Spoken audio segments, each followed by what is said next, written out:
बिहार विधानसभा चुनाव 2025 का सियासी पारा चढ़ चुका है और अब मुकाबला सीधे दिग्गजों के बीच होता नजर आ रहा है। इस बीच राष्ट्रीय जनता दल आरजेडी के नेता और पूर्व मुख्यमंत्री तेजस्वी यादव ने सोमवार को राघोपुर विधानसभा सीट से अपना नामांकन दाखिल कर दिया।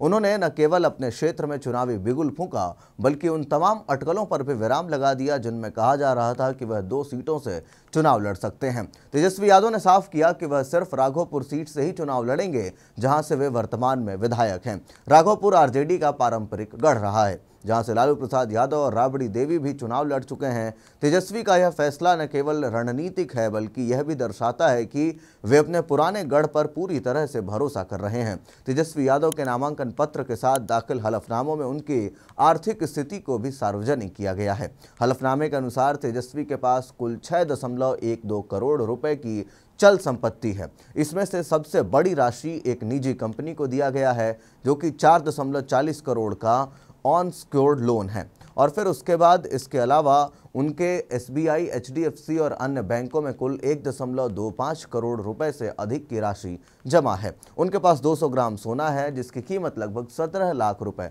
बताई गई है। इसके अलावा उन्होंने अपनी व्यक्तिगत वस्तुओं में 85,000 रुपए का लैपटॉप और 1 लाख रुपए की एक पिस्टल भी घोषित की है। हालांकि तेजस्वी यादव पर कुल 1,35,00,000 रुपए की देनदारियां भी हैं, जिनमें बकाया बैंक लोन और विवादित आयकर बकाया शामिल है। तेजस्वी यादव की पत्नी राजश्री यादव भी संपत्ति की मालकिन है। उनके नाम पर कुल 59.69 लाख रुपए की चल संपत्ति दर्ज की गई है। राजश्री यादव के पास 480 ग्राम सोना यानी लगभग 41 लाख रुपए का सोना है और 2 किलो चांदी, जिसका कीमत 1.7 लाख रुपए है।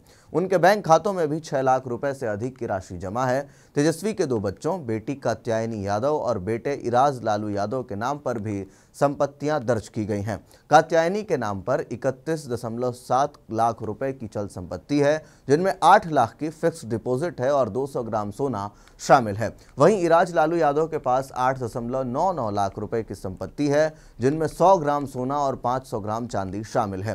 राघोपुर विधानसभा सीट हमेशा से लालू परिवार के राजनीतिक यात्रा का केंद्र रही है। इस सीट से लालू प्रसाद यादव ने 1995 में चुनाव जीता था और बाद में राबड़ी देवी भी इस सीट से विधायक बनी। तेजस्वी यादव ने 2015 और 2020 के विधानसभा चुनाव में राघोपुर से जीत दर्ज की थी। अब 2025 में तीसरी बार वो चुनावी मैदान में हैं। चुनाव से पहले चर्चा थी कि तेजस्वी यादव फूलपरास जैसी किसी दूसरी सुरक्षित सीट से भी चुनाव लड़ सकते हैं, लेकिन नामांकन के दौरान उन्होंने स्पष्ट किया कि वे केवल राघोपुर से ही मैदान में उतरेंगे।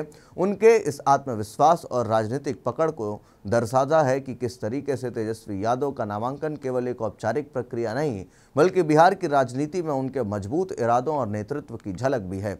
जहां एक ओर वे अपने पारंपरिक गढ़ को बरकरार रखने के लिए चुनावी रण में उतरे हैं, वहीं दूसरी ओर उनके नामांकन हलफनामे से उनकी आर्थिक स्थिति भी सार्वजनिक मंच पर आ गई है। अब देखना होगा कि तेजस्वी यादव तीसरी बार राघोपुर से जीत दर्ज कर क्या खुद को मुख्यमंत्री पद के सबसे प्रबल दावेदार के रूप में स्थापित कर पाते हैं या नहीं। चुनावी नतीजे ही तय करेंगे कि आरजेडी का यह युवा नायक अपने मिशन बिहार में कितना सफल होता है। खैर, तेजस्वी के इस पूरे संपत्ति के ब्यौरे, उनकी पत्नी और उनके 2 बच्चों के संपत्ति के ब्यौरे को लेकर के आप क्या कुछ सोचते हैं?